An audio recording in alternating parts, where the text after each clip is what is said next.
Hello, hello, ravi de vous retrouver pour cette guidance Oracle Astro pour les béliers et ascendants béliers. Alors avec vous, je clôture ce mois de guidance puisque j'ai commencé par les taureaux, donc c'est avec vous que je finis. Alors actuellement, bah, vous êtes très marqué, donc les planètes pour le moment sont en taureau. En tout cas, il reste le Soleil et Uranus, hein, mais Uranus c'est toute l'année. Est positionné dans votre maison 2 qui est la maison de l'argent. Donc, on est quand même dans un mois où normalement les béliers ascendant bélier ont dû avoir des rentrées financières intéressantes, où on a un peu rempli ses comptes en banque.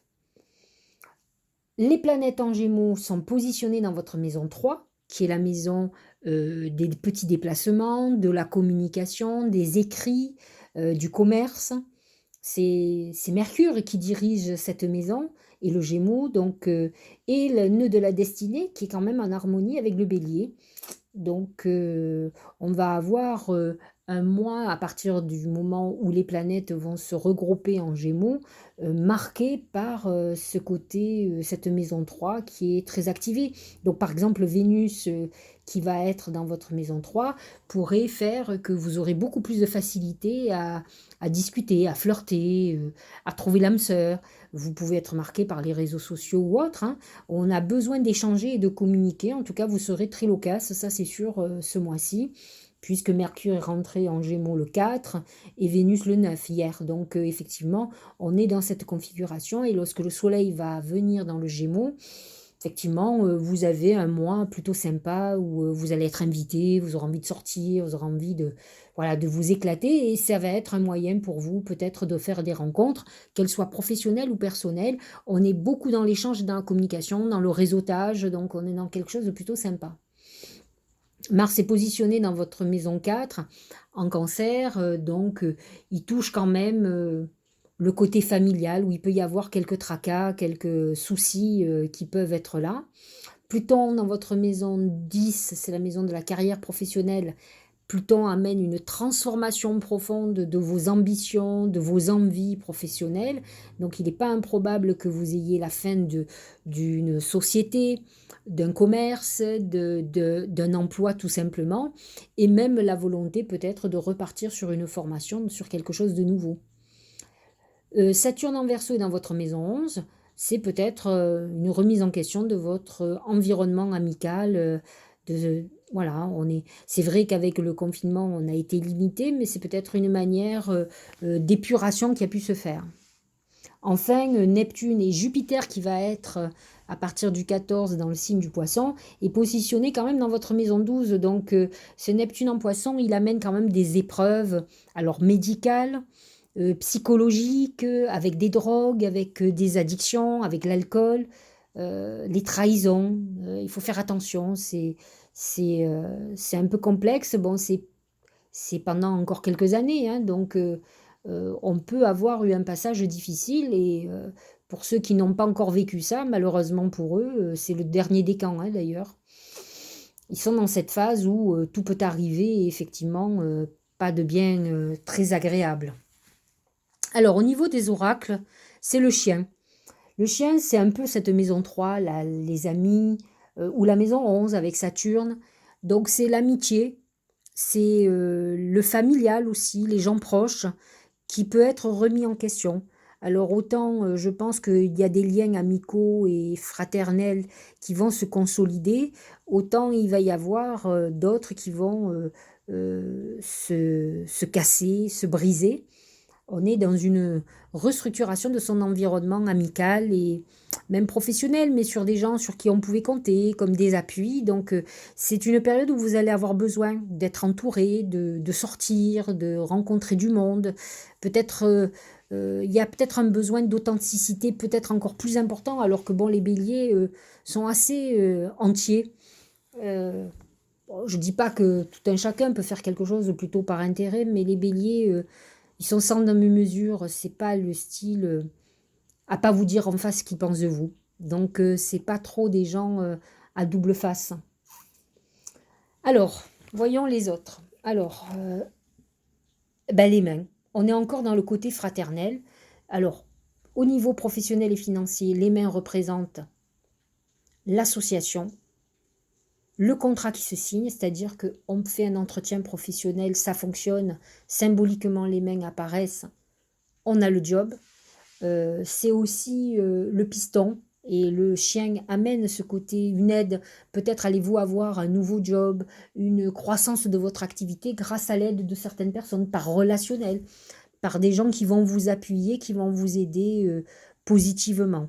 Donc les mains, c'est euh, les accords qui se signent, les protections, les gens qui vous aident et qui vous aident pour refaire vos comptes en banque. On est quand même dans une période plutôt positive là, hein, je vous l'ai dit tout à l'heure. C'est des bonnes périodes pour renflouer vos caisses. Au niveau sentimental, c'est l'eau. Alors, les béliers sont des gens qui peuvent absolument avoir une histoire amitié amoureuse. D'abord parce qu'ils sont très indépendants. Ce sont des fêtards, pas tous, mais beaucoup. Ils aiment sortir, ils aiment danser, ils aiment boire, ils aiment faire la fête. Ils aiment la compagnie des potes, y compris, je parle pour les femmes, parce que les femmes ont un côté un peu masculin qui aime bien les copains. Donc c'est vrai que vous avez manqué de ça. Vous pouvez complètement rencontrer quelqu'un par ce biais-là, mais vous êtes plutôt dans une période de nettoyage et de purification. Alors au niveau de l'amitié et peut-être des gens que vous rencontrez ou vous ne rencontrez plus, mais au niveau de l'affectif, vous êtes certainement dans une phase où on guérit et l'eau annonce quand même peut-être une accumulation de rencontres et pas obligatoirement la rencontre. On est plutôt dans un enchaînement d'histoires avec une Vénus en Gémeaux dans votre maison 3. Ça veut dire qu'on va faire beaucoup de rencontres, on a le contact facile, on va aller vers l'autre. De toute façon, les béliers sont des gens entreprenants, hommes ou femmes. C'est eux qui choisissent leur proie. Et on n'est pas vraiment dans l'engagement pour le moment. On a envie de s'amuser, de partager des choses et de passer des bons moments. En tout cas, de légèreté. On est plutôt dans l'amitié amoureuse, en tout respect de l'un et de l'autre. On est dans des adultes consentants, mais on n'est pas dans un engagement. Avec les mains à côté, on peut retrouver aussi quelqu'un du passé, mais ça ne veut pas dire que pour autant on va s'engager. On peut avoir une relation avec quelqu'un et de l'intimité sans avoir un engagement amoureux à long terme. Vous pouvez avoir une histoire où vous voyez les béliers viennent, repartent, vous retrouvent, vous rappellent, pour passer des bons moments, pour vivre un truc un peu léger. Et on est plutôt dans cette configuration d'amour libre, j'allais dire. Au niveau santé, c'est la pensée. Alors la pensée représente quand même deux choses.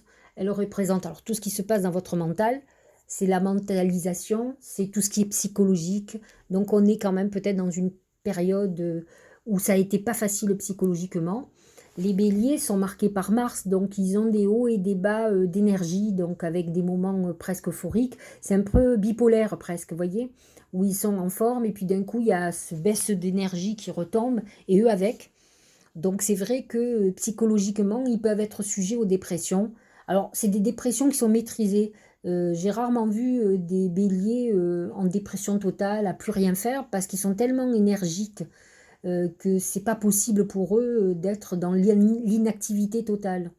Mais par contre, ils peuvent être un peu plombés psychologiquement. Avec l'eau à côté, on est plutôt dans une phase de guérison où on prend peut-être un traitement, on fait un certain nombre de choses pour aller mieux psychologiquement. Attention à des personnes qui, effectivement, perdent la tête, hein, c'est pour des personnes plus âgées qui peuvent être bélier ou ascendant bélier. Attention à votre tête, justement, pour tout ce qui est sanguin. L'eau peut représenter le sang, donc la circulation sanguine. Si vous avez des gros maux de tête, je vous conseille d'aller consulter parce que vous pouvez faire un AVC. Ce sont des signes qui sont sujets à tout ce qui est tête, donc maux de tête, AVC, voilà, tout ce qui est au niveau du cerveau. Donc à vous d'être vigilant. Il n'y a rien obligatoirement de grave, mais c'est mon rôle de vous avertir si vous avez des problèmes, par exemple de maux de tête, selon l'âge que vous avez, bien entendu, hein. Mais bon, il n'y a pas d'âge pour avoir des problèmes circulatoires. Et c'est un, comme tous les signes de feu, c'est un signe qui est marqué par tout ce qui est circulation sanguine. Alors le Tao, c'est le rassemblement. Voyez cette eau encore qui converge, comme l'eau dont je vous parlais tout à l'heure. C'est une petite rivière, c'est pas la même, mais elle se ressemble. Amoncellement, convergence, unification, assemblage, combinaison de forces, supériorité de l'ensemble par rapport aux parties. En fait, il y a une notion de cette eau qui vient de la source et qui rejoint une rivière. On le voit depuis le départ et on parle de rassemblement, d'unification. On voit que vous êtes dans une époque avec toute cette amas de planètes en maison 3, un besoin de groupe. Vous avez besoin d'être avec les autres. Je pense que vous êtes dans une période où vous ne supportez plus l'isolement ou la solitude. Donc il y a un besoin d'échange, d'invitation, de discussion à plusieurs, à faire des projets à plusieurs. Donc il y a ce besoin de rassemblement et d'unification avec les autres. Je trouve que c'est pas mal parce que il faut savoir quand même que le bélier, c'est le premier signe du zodiaque, donc il est marqué quand même par le chiffre 1. C'est unique, c'est lui seul. Alors que la balance, qui est son signe opposé, c'est 2. Elle est dans le partage, elle a besoin de l'autre. Le bélier, non. Et là, on nous dit que peut-être ce travers-là vous pose problème et qu'aujourd'hui, vous avez besoin d'être entouré. Alors bien entouré, certes, mais en tout cas, vous avez pu avoir eu un passage de solitude parce que vous avez eu une purification. Peut-être que vous avez subi aussi cet isolement à cause du Covid, mais ça vous a fait prendre conscience peut-être des personnes importantes et pas importantes et d'avoir besoin de retrouver cette harmonie avec eux, quoi. Alors c'est marrant, l'égalité. Trouver l'équilibre, acceptation, reconnaître que nous sommes tous semblables. On est beaucoup dans cette confraternité. Saturne en maison 11, c'est aussi les frères, les sœurs. Cette maison 3 très chargée, qui est aussi les frères, la fraternité, les échanges. On voit qu'il y a un besoin d'harmonie. Vous êtes peut-être beaucoup plus apaisé. En tout cas, je le redis, un isolement a pu vous faire prendre conscience que d'être en contact avec les autres fait partie de votre équilibre et qu'effectivement, vous n'êtes pas si solitaire que ça, en tout cas. De toute façon, vous n'êtes pas le Capricorne, hein, ça n'a rien à voir. Besoin, ouais, d'une autre vision des autres, peut-être beaucoup plus profonde. En tout cas, vous êtes dans cette phase-là. Alors, le deuxième oracle d'intuition, c'est la fin du passé. Tournez la page du passé, vous avez un fabuleux potentiel à exploiter. On peut être dans une rumination, de toute façon, je vous le dis, vous êtes dans une phase de guérison où on est. Alors, certains ont déjà clôturé, ont bien avancé et se rendent compte qu'ils ont besoin de se resociabiliser. Peut-être vous avez eu un moment de retrait très important et là, on clôture et on se prépare au nouveau. C'est le printemps, le bélier, c'est l'annonce du printemps. Donc, il faut sortir de cette maison douce, de cet enfermement là que vous allez encore un petit peu subir avec l'entrée de Jupiter en Poisson, mais d'autres planètes comme toutes les planètes qui sont en Gémeaux vous ouvrent des horizons importants et vous donnent ce souffle dont vous avez besoin. Pour les autres, il faut sortir de ces dépressions-là et clôturer ce passé une bonne fois pour toutes. Allez, balayer et passer à autre chose. L'oracle de Gaïa, c'est le yin-yang, harmonie, équilibre. Vous n'avez pas l'impression que, regardez, je vous les mets les uns à côté des autres. Là, vous avez le yin-yang, harmonie, équilibre. Là, l'égalité. Je trouve qu'il y a une synchronicité et un rappel des oracles dits d'une manière différente, le yin et le yang. Alors, le bélier a beaucoup de yang. C'est un côté masculin, plus que intuitif. Il est instinctif, hein, il est animal, le bélier. Mais il manque d'intuition parce qu'il réagit à chaud.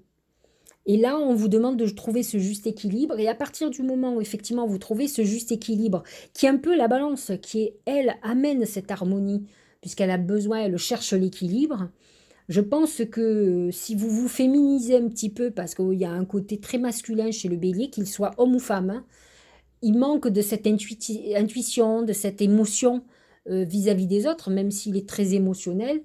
Et effectivement, il peut trouver son juste équilibre et avoir une vision de la vie très différente de ce qu'il avait avant. En tout cas, il a compris qu'il est connecté aux autres et qu'il en a besoin. Alors que peut-être il pensait pouvoir avoir cette indépendance. Peut-être avez-vous vécu ou subi une rupture amoureuse parce que victime peut-être de votre indépendance quelque part. Ou peut-être avez-vous montré une image de vous qui n'était pas vraiment celle qui est réelle. Peut-être avez-vous eu quelqu'un du même signe que vous, qui était trop masculin, et qui finalement, en bon bélier qu'il était ou qu'elle était, avait cette indépendance finalement qui vous déplaît parce que vous n'êtes pas tant comme ça. Donc il faut peut-être vous éloigner de ce genre de personnage qui représente une part de vous, mais pas la totalité. En tout cas, on est dans cette quête d'harmonie et d'équilibre qui était peut-être pas... on était plutôt dans... On se suffit à soi-même. Et là, on se rend compte qu'on a besoin d'élargir son horizon et d'être en contact avec les autres. Donc voilà le message profond des oracles. Je vais vous donner, comme tous, voilà le nouvel oracle que j'ai reçu et que j'aime beaucoup et que je trouve qui est très parlant, qui est intéressant, en tout cas qui souvent s'harmonise avec les autres. C'est le lâcher-prise pour vous. Cette chose à laquelle tu t'accroches, oui, celle-là même qui vient de traverser ton esprit, il est temps de la lâcher, de la laisser glisser, de desserrer ton emprise, de laisser la vie te guider vers ce qui est juste. Respire et lâche. Alors c'est amusant parce qu'avec tout ce que je vous ai expliqué, réfléchissez à ce qui vous est venu à l'esprit. Quelle est la situation à laquelle vous avez pensé? Là, l'oracle vous dit, alors qu'est-ce que c'est qui est venu dans ton esprit? C'est ça? Alors lâche, c'est ça qu'il faut que tu lâches. Il faut que tu laisses partir ça. Avancer. Laissez faire la vie. Si c'est un homme ou une femme, avancez. Et si cette personne doit revenir, elle reviendra toute seule. Mais vous, vous aurez avancé sans vous retourner surtout. Vous vous retournerez si vous en avez envie à un moment donné, si l'autre vient vous chercher. Mais ça sera une démarche différente. Si l'autre vient vous chercher, c'est qu'il a compris qu'il était temps qu'il fasse ou qu'elle fasse des efforts pour vous avoir. Si vous mâchez tout le travail, vous avez des gens qui vous laissent en souffrance et qui prennent quand ils ont décidé de prendre. Il faut sortir, il faut reprendre la maîtrise de sa vie et de son esprit et de son cœur. Voilà une belle réflexion et une belle conclusion. Bon, j'espère que ça vous aura éclairé.